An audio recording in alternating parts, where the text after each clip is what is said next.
श्री रामचंद्र जी के दादा और दशरथ जी के पिता महाराज अज की प्रेम कहानी। यह प्रेम कहानी हमें बताती है कि गृहस्थ आश्रम में एक पति पत्नी का प्रेम कितना आदर्शमय, कितना पवित्र और कितना महान हो सकता है। इस कहानी का स्रोत महाकवि कालिदास जी द्वारा लिखित रघुवंशम महाकाव्य है। तो आइए प्रारंभ करते हैं। बात तब की है जब अयोध्या में इक्ष्वाकु वंश के राजा रघु राज्य किया करते थे। रघु इतने प्रतापी राजा हुए कि उनके नाम पर उनके वंश को रघुवंश के नाम से भी जाना जाने लगा। उसी महाराज रघु के प्रतापी पुत्र हुए अज। अज अपने पिता के समान ही गुणवान, बलवान और बुद्धिमान थे। एक बार राजा रघु ने विश्वजीत नामक यज्ञ किया। उस यज्ञ में उन्होंने अपना संपूर्ण धन दान में दे दिया, लेकिन उस यज्ञ के परिणाम स्वरूप वे पूरी धरती के राजा भी बन गए। लेकिन चूंकि उस यज्ञ के दौरान कम ही समय में अपना संपूर्ण धन दान में दे देने के कारण राजा रघु कुछ समय के लिए निर्धन हो गए। उस समय राजा रघु के राज्य में वर्तंतु नामक एक ऋषि रहा करते थे। वे मंत्र दृष्टा ऋषि थे और बड़े महान ऋषि थे। उनके एक शिष्य हुए कौत्स। जब कौत्स की शिक्षा दीक्षा पूर्ण हुई तो कौत्स ने अपने गुरु से गुरुदक्षिणा मांगने को कहा। इस पर वर्तंतु ने कहा कि वत्स, मैं तुम्हारी गुरु भक्ति से बड़ा ही प्रसन्न हूँ। तुम्हारी निष्काम सेवा ही मेरे लिए गुरुदक्षिणा है। मैं तुमसे और कुछ नहीं चाहता हूँ। इस पर कौत्स ने कहा कि नहीं गुरुजी, आपको कुछ न कुछ गुरुदक्षिणा तो मांगनी ही होगी। कौत्स हठ पर आ गए थे। गुरु वर्तंतु को अपने शिष्य के इस हठ से किंचित गुस्सा आ गया। उन्होंने कहा कि कौत्स, यदि तुम मुझे दक्षिणा देना ही चाहते हो तो सुनो, मैंने तुम्हें 14 प्रकार की विद्याएं प्रदान की हैं। तुम मुझे प्रत्येक विद्या के लिए 1-1 करोड़ स्वर्ण मुद्राएं दान करो। यानी कि ऋषि वर्तंतु ने अपने शिष्य से 14 करोड़ स्वर्ण मुद्राएं मांग ली। अब कौत्स हतप्रभ थे। उनके पास न देने के लिए कोई चारा तो था नहीं और उनके पास इतना धन देने के लिए भी नहीं था। अब वे क्या करते? लेकिन उन्हें अपने गुरु की बात माननी ही थी, इसलिए उन्होंने अपने गुरु से कुछ समय मांगा और वहां से प्रस्थान कर गए। उन्होंने सोचा कि इतना धन मेरे पास तो कभी नहीं आ सकता, इसलिए मैं अपने राजा के पास चलकर इस धन की मांग करता हूँ। इसी विचार को लेकर वे रघु के पास आए। राजा रघु ने अपने कुल की प्रतिष्ठा के अनुसार ही कौत्स की प्रदक्षिणा की और आतिथ्य सत्कार किया। महर्षि कौत्स राजा रघु के आतिथ्य सत्कार से प्रसन्न तो हुए, लेकिन उन्होंने देखा कि इस आतिथ्य सत्कार में राजा रघु उन्हें मिट्टी के पात्रों में अन्न और जल समर्पित कर रहे हैं। कौत्स पहले से जानते थे कि रघु ने विश्वजीत यज्ञ किया है, लेकिन उन्हें अंदेशा था कि राजा रघु पूरी धरती के सम्राट हैं, तो अब तक उनके कोष में वह भंडार आ गया होगा। लेकिन मिट्टी के पात्रों को देखकर कौत्स ने सहज ही अनुमान लगा लिया कि रघु अभी भी निर्धनता से उबरे नहीं हैं। जब राजा रघु ने कौत्स की प्रदक्षिणा कर ली, उनका आतिथ्य सत्कार कर लिया, तो उनसे कुशल क्षेम पूछा और कहा कि हे महर्षि, यहाँ आने का कारण बताइए। इस पर कौत्स ने अपने और अपने गुरु की कुशल क्षेम को बताते हुए कहा कि महाराज, मैं यहाँ पर जिस उद्देश्य से आया हूँ आप उसे पूर्ण नहीं कर सकते। इससे मैं आपसे नाराज भी नहीं हूँ। मुझे आपकी स्थिति का पता नहीं था, इसलिए मैं आपके पास चला आया। मैं आपके आतिथ्य सत्कार से बड़ा ही प्रसन्न हूँ, लेकिन अपनी बात को अपने मन में ही लिए यहाँ से चला जाऊंगा। इससे आपको न कहने का पाप भी नहीं लगेगा और मुझे न मिलने का दुख भी नहीं होगा। तब राजा रघु ने कहा कि महाराज, यदि आप हमारे दरवाजे से बिना कुछ मांगे और बिना कुछ लिए लौट जाएंगे तो यह हमारे कुल की कीर्ति में कलंक होगा। इक्ष्वाकु वंश में किसी भी राजा ने किसी भी याचक को खाली हाथ नहीं भेजा है। फिर इस वंश का राजा रघु अगर ऐसा काम करता है तो पूरे इतिहास में वह बदनाम होगा। तब कौत्स ने कहा कि महाराज, मैं आपकी बात और आपकी मनोदशा समझ रहा हूँ, लेकिन मुझे जो मांगना है वह इतना अधिक है कि इस समय आप नहीं दे सकते हैं। रघु ने कहा, आप मांग कर तो देखिए। रघु ऐसा क्या चीज है जो नहीं प्रदान कर सकता है? अंत में राजा रघु के बार बार कहने पर कौत्स ने अपनी बात बताई और कहा कि गुरु ने मुझसे 14 करोड़ स्वर्ण मुद्राओं की मांग रखी है।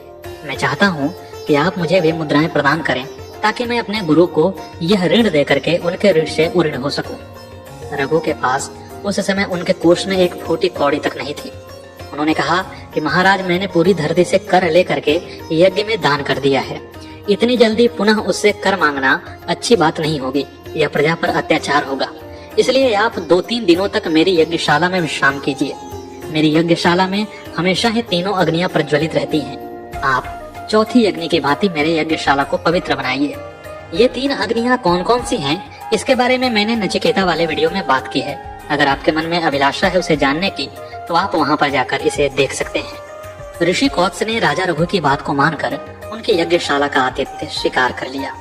इधर रघु ने मन ही मन सोचा कि पूरी धरती के सभी राजाओं से मैंने कर ले ही लिया है, उनसे पुनः कर मांगना, उन पर अत्याचार करना होगा। क्यों ना स्वर्ग के कोषाध्यक्ष कुबेर से ही इस धन की मांग की जाए।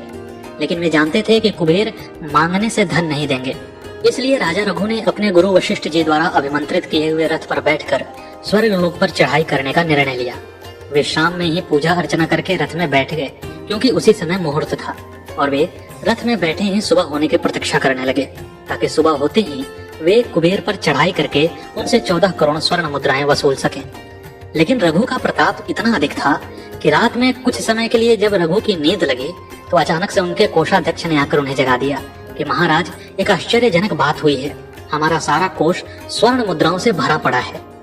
रघु समझ गए कि कुबेर ने उनके युद्ध के भय से डर कर उन्हें कुछ स्वर्ण मुद्राएं अर्पित की हैं। वह स्वर्ण मुद्राएं 14 करोड़ से अधिक थी। रघु चाहते थे कि कौत्स उन सभी को ले जाएं। कौत्स चाहते थे कि मैं 14 करोड़ से एक भी मुद्रा अधिक नहीं लूंगा। दानी देने के लिए उतावला था और याचक अपनी याचना से अधिक लेना नहीं चाहता था। इस दृश्य को देखकर धरती ही क्या बल्कि 14 भुवन के लोगों ने दोनों यानी कि राजा रघु और कौत्स की भूरी भूरी प्रशंसा की। कौत्स अपना मनचाहा दान लेकर अपने ऋषि के पास लौट आए।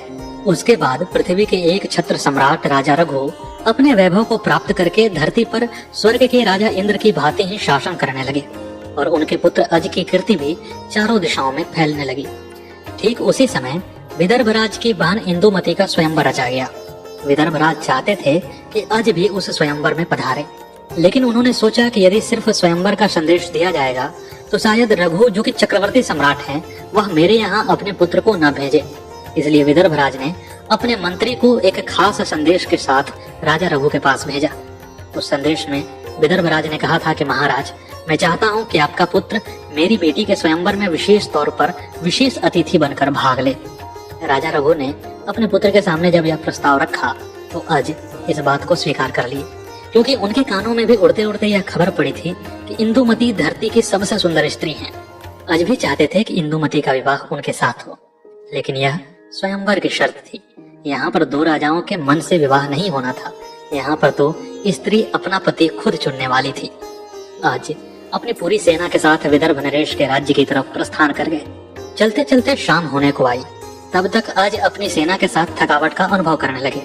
उन्होंने अपनी पूरी सेना के साथ नर्मदा नदी के तट पर पड़ाव डाला। उस समय नर्मदा नदी में एक जंगली हाथी स्नान कर रहा था। जब राजा के हाथियों को उसने देखा तो वह उनकी तरफ चढ़ दौड़ा। पूरे सैनिक दल में भगदड़ मच गई। सब राजा रघु को नाम ले लेकर पुकारने लगे। महावतों के वश में कोई भी हाथी नहीं रहा। तब राजा रघु उस जंगली हाथी के सामने आए। वे चाहते तो उस हाथी का शिकार कर सकते थे, लेकिन शास्त्रों में लिखा हुआ है कि बेवजह हाथी को नहीं मारना चाहिए। इसलिए अज ने एक अपेक्षाकृत कम प्रभाव वाला बाण उठाया ताकि इस हाथी को थोड़ी सी चोट दी जाए और यह भागकर जंगल में चला जाए। लेकिन उस छोटे से लोहे के फल वाले बाण के शरीर में लगते ही वह हाथी वहां से अदृश्य हो गया और वहां पर एक गंधर्व प्रकट हुआ। गंधर्व ने राजकुमार अज को बताया कि राजकुमार, मैं प्रियदर्शन नामक गंधर्व का पुत्र प्रियंवद हूँ। एक बार जवानी में मैंने ऋषि मतंग की अवहेलना कर दी थी, इसलिए उन्होंने शाप दिया कि मैं जंगली हाथी बन जाऊंगा। जब मैंने उनसे बहुत विनती की तो उन्होंने कहा कि राजकुमार अज के किसी भी हथियार का शरीर में स्पर्श होते ही मैं शाप से मुक्त हो जाऊंगा। आज आपकी कृपा से मैं शाप मुक्त हुआ हूँ। मैं चाहता हूँ कि हम दोनों दोस्त बन जाएं। तब अज ने उस गंधर्व की मित्रता को स्वीकार कर लिया। बदले में उस गंधर्व ने राजकुमार अज को एक ऐसा हथियार प्रदान किया जिसके संचालन से शत्रु पक्ष के सभी वीर सम्मोहित हो जाते थे और फिर उनसे शस्त्र उठाए नहीं उठता था। राजा अज ने खुशी पूर्वक उस हथियार को भी ग्रहण कर लिया। अगले दिन सुबह उनकी सेना ने विदर्भ नरेश के देश में प्रस्थान किया। वहां पर जाने पर विदर्भ नरेश ने अज की बड़ी ही आवभगत और सेवा सत्कार किया। जब स्वयंवर का समय आया तो अज उस स्वयंवर में पधारे। अज की शोभा अन्य सभी राजाओं से अद्भुत और निराली थी और उनका आसन भी सभी राजाओं से अलग लगा हुआ था। एक तरह से यह तय ही था कि इंदुमती अज से विवाह करेंगी, लेकिन यहाँ पर इंदुमती के चयन का प्रश्न था। इंदुमती जब स्वयंवर में आई और उन्होंने अज को देखा तो वह सहज रूप से अज के सौंदर्य पर मोहित हो गई। इंदुमती के साथ उनकी सहेली भी थी और जो कि इंदुमती की मंत्री भी थी।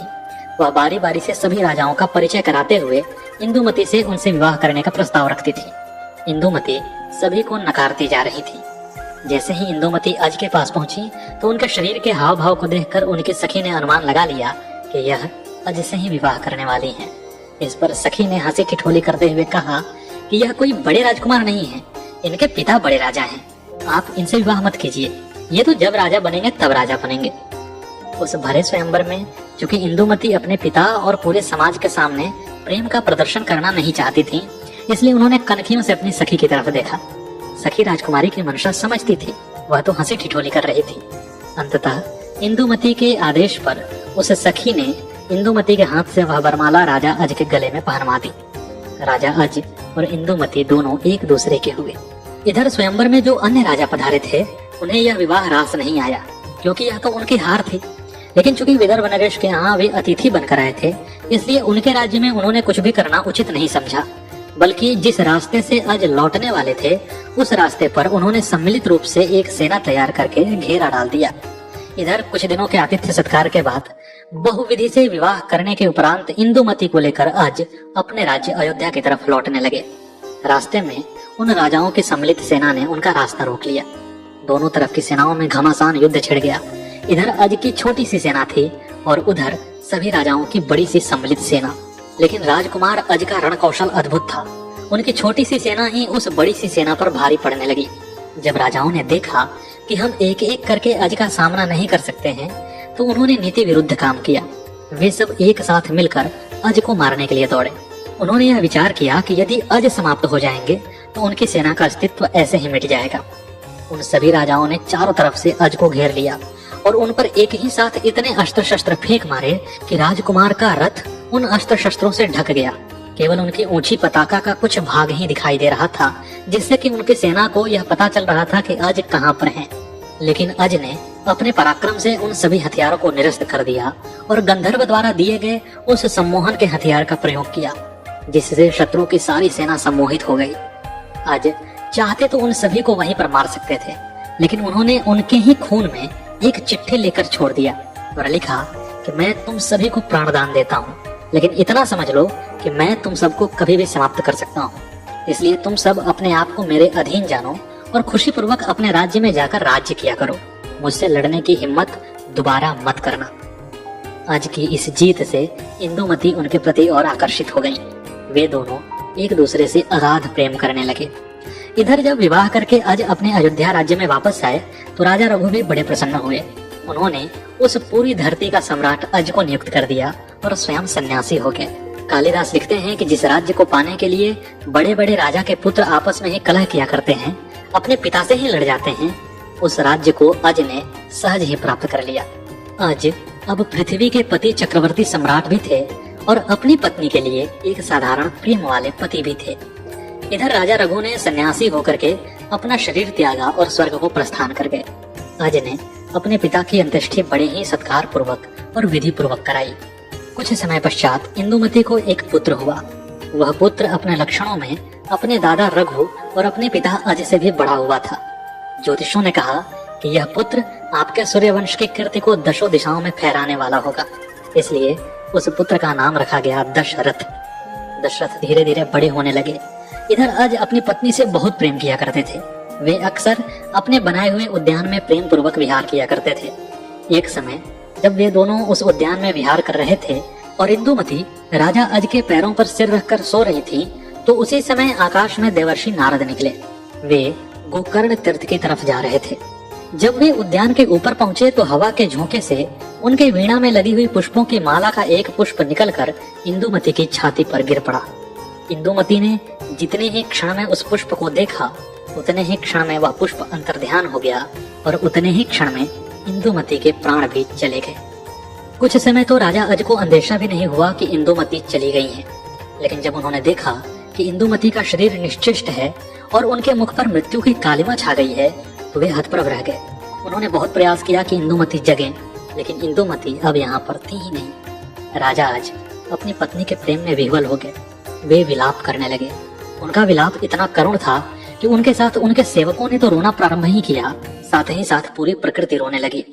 राजा अज के इस करुण विलाप को कालिदास जी ने अपनी पुस्तक रघुवंशम में इतनी करुणा के साथ लिखा है कि उसे पढ़ते हुए आंखें सजल हो जाती हैं। बाद में हिंदी के बड़े कवि नागार्जुन ने कालिदास जी के इसी करुणाजनित शोक को लक्ष्य करते हुए लिखा कि क्या उस समय अज रो रहा था या कालिदास रो रहे थे, क्योंकि कालिदास ने जो अज के विलाप का वर्णन किया है वह इतना सजीव है मानो कालिदास वहीं पर बैठकर अज को रोते हुए सुन रहे थे और लिख रहे थे। अज विलाप करते हुए सारे राज्य को भूल चुके थे, उनका राज्य काज में मन ही नहीं लगता था और दशरथ इतने छोटे थे कि वह राज्य का संचालन नहीं कर सकते थे। एक बार अज के मन में यह भी विचार आया कि वे अपनी पत्नी के साथ ही सती हो जाएं। यह एक क्रांतिकारी विचार था। स्त्रियों के सती होने की बात सुनी जाती थी, लेकिन पति के सती होने की बात नहीं सुनी जाती थी। अंततः अज ने यह नहीं किया, क्योंकि वे सिर्फ एक पति ही नहीं थे बल्कि एक राजा भी थे और एक पिता भी थे। लेकिन इतना सब होने के बावजूद भी उनका मन अब राज्य काज में नहीं लग रहा था। वहीं वशिष्ठ मुनि एक यज्ञ कर रहे थे जिसके कारण वह राज्य में नहीं थे। जब उन्होंने अपनी त्रिकाल दृष्टि से इस बात को देखा तो उन्होंने अपने एक शिष्य को अज को समझाने के लिए भेजा। शिष्य ने अज को समझाया कि महाराज, आपकी इस दशा को अपनी त्रिकाल दृष्टि से देखकर वशिष्ठ मुनि ने मुझे यहाँ पर भेजा है। उन्होंने कहलवाया है कि आपकी पत्नी जो स्वर्गलोक चली गई है वह स्वर्ग जाने के लिए ही आई थी। वह अपने पिछले जन्म में हरि नामक एक अप्सरा थी, जिस अप्सरा को इंद्र ने तृणविंदु ऋषि के यहाँ उनकी तपस्या भंग करने के लिए भेजा था।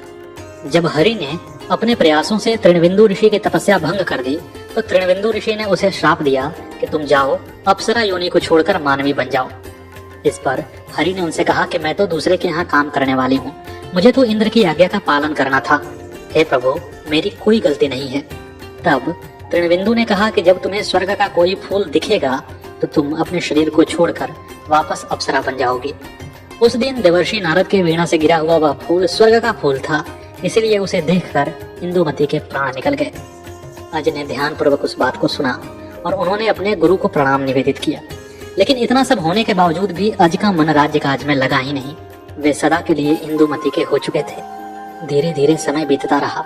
वे समय की प्रतीक्षा में लगे हुए थे। उनके मन से इंदुमती का शोक कभी नहीं गया। जैसे ही दशरथ कुछ तरुण हुए और राज्य के संचालन के योग्य हुए तो अज ने अपने राज्य भार को दशरथ को सौंप दिया और वे अनशन व्रत लेकर बैठ गए। बिना कुछ खाए बिना कुछ पिए उन्होंने ईश्वर का ध्यान किया और अंत में अपने शरीर को त्याग करके अपनी पत्नी को स्वर्गलोक में प्राप्त किया। तो यह थी राजा अज और इंदुमती के प्रेम की कहानी। कैसी लगी यह प्रस्तुति कमेंट बॉक्स में अवश्य बताइएगा। मिलते हैं अगले वीडियो में अगली प्रस्तुति के साथ। तब तक के लिए नमस्कार।